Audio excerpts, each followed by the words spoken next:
बोले जब मैं नहीं रह सकता, प्रिया जी बोली जब बंसी ही नहीं रहेगी तो मैं भी नहीं रह सकती। अब तो प्रिया बंसी के साथ में प्रिया जी भी अवतरित होने के लिए तैयार हो गई। और जब बंसी नहीं, लाडली जू नहीं, तो ठाकुर जी ही वहाँ कैसे रह सकते हैं, लालजू ही वहाँ कैसे रह सकते हैं। इसलिए बड़ा सुंदर भाव कि तिनको हित बंसी ते हितमय त्रिविध एक बंसी ते हितमय त्रिविध एक बपुधारे श्री हरिवंश नाम हुए प्रगटे श्री हरिवंश नाम हुए प्रगटे हित स्वरूप विस्तार तिनको हित बंसी ते हितमय त्रिविध एक बंसी ते हितमय त्रिविध एक बपुधारे श्री हरिवंश नाम हुए प्रगटे श्री हरिवंश नाम हुए प्रगटे हित स्वरूप विस्तार तीनों त्रिविध एक बपुधारे। वो बंसी जी, लाडली जू और लालजू तीनों एक होकर के आज हरिवंश के रूप में प्रकट हो गए। हरिवंश अकेले बंसी नहीं है, हरिवंश अकेले लालजू नहीं है, हरिवंश अकेले कोई लाडली जू नहीं है, तीनों एक होकर के हरिवंश के रूप में प्रकट हुए हैं। अब तो सभी जानते हरिवंश क्या है। हरिवंश में ह माने कृष्ण, ह अक्षर में ह वसे, र में राधा नाम और व अक्षर वृंदा विपिन, स सहचरी अभिराम। ह माने हरि कृष्ण, र माने राधिका जी, ब माने बंसी वृंदावन और स माने सहचरी गोपियाँ, सहचरी सखियाँ। लालजू हैं, प्रियाजू हैं, वृंदावन है और सखियाँ, चारों एक होकर के नाम बनता है श्री हरिवंश। हरिवंश कोई आचार नहीं है, हरिवंश कोई मनुष्य नहीं है। हरिवंश जो है ये तो देखने के लिए प्रकट हुआ, लेकिन हरिवंश तो वह तत्व है, सर्वव्यापक है, कण कण में व्याप्त है। हरिवंश से अलग कुछ है ही नहीं। अन्य संप्रदायों की भी अगर बात करें, हरिवंश का एक साधारण अर्थ भी अगर हम लगाएं, हरिवंश, हरि का, हम सब तुम किसके वंश हैं? ईश्वर अंश जीव अविनाशी। अन्य कोई भी संप्रदाय हो, चाहे वो राम उपासक हो, शैव उपासक हो, कृष्ण उपासक हो, शंकर उपासक हो, कोई भी उपासक हो, लेकिन वह भी हरिवंश से अलग नहीं हो सकते। वह भी हरिवंश ही, यानी उनके वहाँ भी हरिवंश ही है। प्रेम से बोलना पड़ेगा राधे राधे। तो तीनों लाडलीजू, लालजू और बंसी जी तीनों एक होकर के प्रकट हुए हैं। तो आइए हम हरिवंश नाम का उच्चारण करते करते आज हरिवंश महाप्रभु के पैतृक गांव में पहुंचते हैं। इनके जो पिताजी थे वो कहाँ के रहने वाले थे, इनके पिताजी का नाम क्या था, माताजी का नाम क्या था, हम अति संक्षिप्त में यहाँ से थोड़ा देवबन घूम के आमें, फिर लौट करके बाद धाम में ही आकर के हितोत्सव का आनंद लाभ प्राप्त करेंगे। सभी हमारे साथ में आज हरिवंश नाम का जाप करते करते और देवबन के लिए चलते हैं। सभी बड़े भाव से गाएंगे। नाम हरिवंश हरिवंश गाते चलो, नाम हरिवंश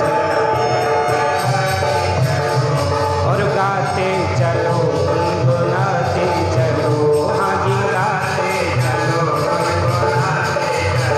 नाम हरिवंश हरिवंश गाते चलो,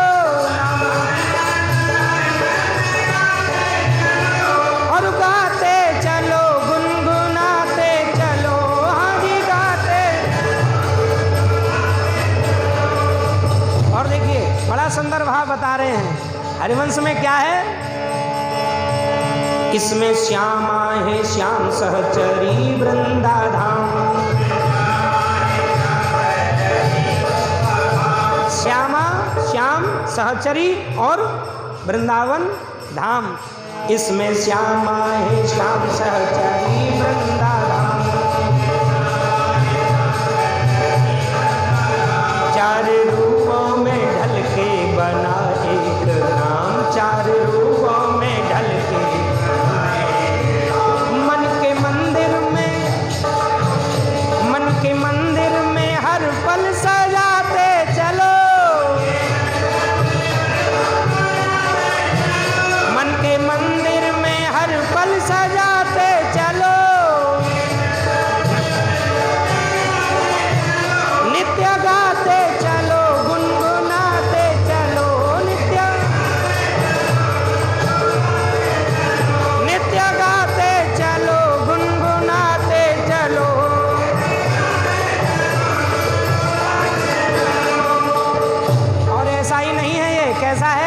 प्रीत का सिंधु है, रूप का इंदु है।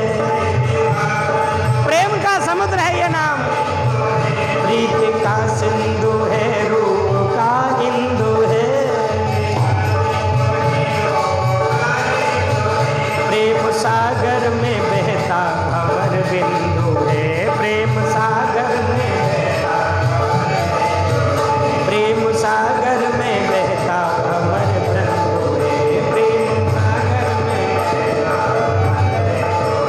इस सुधा की, सुधा माने अमृत, इस सुधा की घटा में नहाते चलो।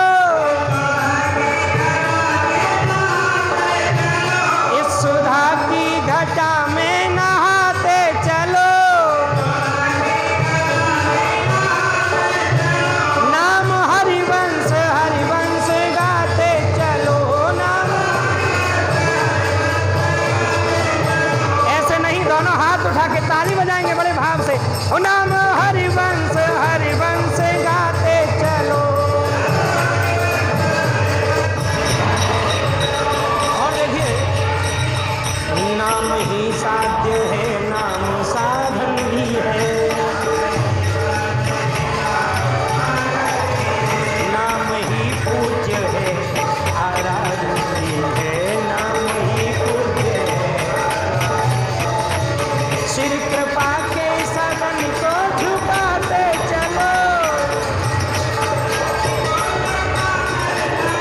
नाम हरिवंश हरिवंश गाते चलो। नाम हरिवंश हरिवंश गाते चलो। प्रेम का मूल यह नाम हरिवंश है। वेद का गुप्त यह सार हरिवंश है। वेद का गुप्त यह सार हरिवंश है। गति जीवन की इसको बनाते चलो। नाम हरिवंश हरिवंश गाते चलो। नाम हरिवंश हरिवंश गाते चलो। और गाते चलो, गुनगुनाते चलो। हाँ जी, गाते चलो, गुनगुनाते चलो। नाम हरिवंश हरिवंश गाते चलो। ओ नाम हरिवंश हरिवंश गाते चलो। नाम हरिवंश हरिवंश गाते चलो। चलो।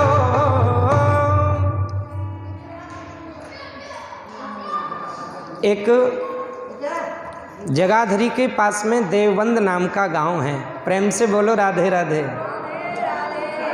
और इस प्रसंग को मैं अति संक्षिप्त में कहूँगा, क्योंकि लौट करके फिर हितोत्सव मनाएंगे। जगाधरी के पास में सहारनपुर ज़िले में एक देवबंद नाम का गांव है। और उस गांव में एक बहुत ही ज्योतिष के प्रकांड विद्वान आचार्य श्री व्यास मिश्र जी महाराज रहते हैं। त्रिकालदर्शी हैं ज्योतिष में। ज्योतिष तीनों कालों की ज्ञाता है। क्या हो गया वो बताती है, क्या हो रहा है वो बताती है, और क्या होने वाला है वो बताती है। त्रिकालदर्शी है ज्योतिष। और ज्योतिष के प्रकांड विद्वान रहे पूज्यपाद श्री व्यास मिश्र जी महाराज। उनकी वामांगा हैं जिनका नाम है श्री तारा देवी, तारा रानी। और उस समय दिल्ली के तख्त पर लोधी सिकंदर राज्य करता था। जब उनको पता लगा कि इतने बड़े ज्योतिष के विद्वान हैं, तो व्यास जी को बुलाया गया। और व्यास जी को बुला करके उनका, जब व्यास जी उस सभा में पहुँचे तो व्यास जी ने जाते ही जाते उस राजा के गले को गलेमान पकड़ करके सिंहासन से नीचे खींच लिया। जिस सिकंदर की तरफ कोई नज़र उठा करके नहीं देख सकता, कोई ऊंची आवाज में बात नहीं कर सकता, आज वह सिकंदर लोधी उसके गलेमान को पकड़ करके, उसके बालों को पकड़ करके नीचे सिंहासन से खींच लिया। सब देखते ही दंग रह गए। और जैसे ही उसको सिंहासन से नीचे खींचा, अब तो देखा कि ऊपर से छज्जा धड़ाम से गिरा। और जैसे ही छज्जा धड़ाम से गिरा, अब समझ में आया, अब तो वो चरणों में गिर पड़ा और कहा, महाराज अगर आज आप मुझे ऐसे पकड़ के नहीं खींचते तो आज मेरा तो प्राणांत ही हो जाता, शरीर शांत ही हो जाता। ऐसे ज्योतिष के त्रिकाण विद्वान। और उन्होंने अंततो गत्वा यह हुआ कि उनको अपने राज्य में ही समस्त राज का वैभव उनको प्रदान किया और राजगुरु घोषित कर दिया। अब तो वह जहाँ भी जाता सबसे पहले अपने साथ में व्यास मिश्र जी को लेकर के जरूर जाता। उनके यहाँ सब कुछ है, पूरा यानी सिकंदर जैसा राज वैभव है। कितने राजा उनके सामने आकर के नतमस्तक होते हैं, कोई वैभव की कमी नहीं है। लेकिन उनके यहाँ कोई संतान नहीं है, उनके यहाँ कोई पुत्र नहीं है, इसलिए उनका मन खिन्न रहता है, कहीं उनका मन उदास रहता है। एक दिन की बात है, इन्हीं के ज्येष्ठ भ्राता श्री नरसिंहाश्रम जी महाराज उनके यहाँ पधारे हैं, बगीचे में रुके हैं। और जब बगीचे में रुके आकर के जब व्यास जी को पता लगा तो स्वागत करने के लिए बगीचे में गए हैं। वहाँ से लेकर के जब घर आए हैं, उन्होंने देखा कि तुम त्रिकालदर्शी हो, ज्योतिष की इतनी बड़ी प्रकांड विद्वान हो, सब कुछ यानी जानते हो, लेकिन मैं तुम्हारे चेहरे पर ये उदासी का कारण क्यों देख रहा हूँ, ये चिंता की लकीर तुम्हारे चेहरे पर क्यों देख रहा हूँ। हमारा जो चेहरा है ना, यह एक कैमरे का काम करता है। जोर से बोलो राधे राधे। हम कितने पढ़े लिखे हैं, कितने विद्वान हैं, कितने मूर्ख हैं, कितने बनावटी हैं, कितने ओरिजिनल हैं, ये सब हमारे चेहरे के देखने से पता लग जाता है। हम कितने पानी में हैं ये चेहरा बता देता है। विद्वान लोग ज़्यादा समय नहीं लेते, मात्र 1.5 मिनट का समय लगता है चेहरा पढ़ने में। चेहरा देखते ही बोले कथम ब्रह्म, यानी आपका जो चेहरा है, कथम ब्रह्मरोदसी ब्राह्मण काते चिंता वलियसी, आपकी चिंता किस बात की है, आपके चेहरे पर ये उदासी की चिंता की लकीर कैसे दिखाई दे रही हैं, आप तो सब जानते हैं। अच्छा एक बात और, जीवन में हमें चिंता कभी नहीं करनी चाहिए। चिंता और चिता दोनों बहन बहन हैं। जोर से बोलो राधे राधे। एक दिन चिंता ने कही चिता से, बोले तेरे से मैं बड़ी हूँ। बोली नहीं नहीं, तेरे से मैं बड़ी हूँ। चिंता और चिता में दोनों में बहस हुई। और जब बहस हुई तो चिंता ने कहा, बोले तू कैसे बड़ी है। चिता बोली जब कोई व्यक्ति शरीर पूरा कर जाता है, जब कोई मर जाता है तो मेरे पास में आता है और मैं उसको जला करके राख कर देती हूँ, इसलिए मैं बड़ी हूँ। चिंता बोली बहन तू तो मरे हुए आदमी को जला करके राख करती है, लेकिन मुझे कहते हैं यानी चिंता, मैं जीते जी व्यक्ति को अंदर से जला करके खोखला कर देती हूँ। इसीलिए कहते हैं कि चिंता बड़ी चिता से भी नर को निर्जीव बनाती है और मुर्दे को चिता जलाती है और चिंता जीते को खाती है। चिता तो मुर्दे को जलाती है, लेकिन चिंता जीते जी व्यक्ति को खा जाती है। इसलिए जीवन में चिंता का अगर कोई कारण बन भी जाए तो हमें चिंता नहीं, क्या करना चाहिए, बोले चिंतन करना चाहिए। हम चिंता को चिंता करके बैठ जाएंगे तो वो और बढ़ जाएगी, और बलवती हो जाएगी, और बलवान हो जाएगी। हमें क्या करना चाहिए, बोले श्री जी के सामने बैठें और श्री जी के सामने बैठ करके चिंतन करें कि हमारे सामने जो चिंता का विषय बना है, जो संकट आया है, इससे हमको निकलने का रास्ता कैसे मिले, किस रास्ते से निकलें। तो जब आप चिंतन करोगे तो कोई ना कोई रास्ता श्री जी जरूर आपको दिखाएंगी और आप उस संकट से निकल जाएंगे। इसलिए चिंता नहीं करनी है, क्या करना है, चिंतन करना है। प्रेम से बोलना पड़ेगा राधे राधे।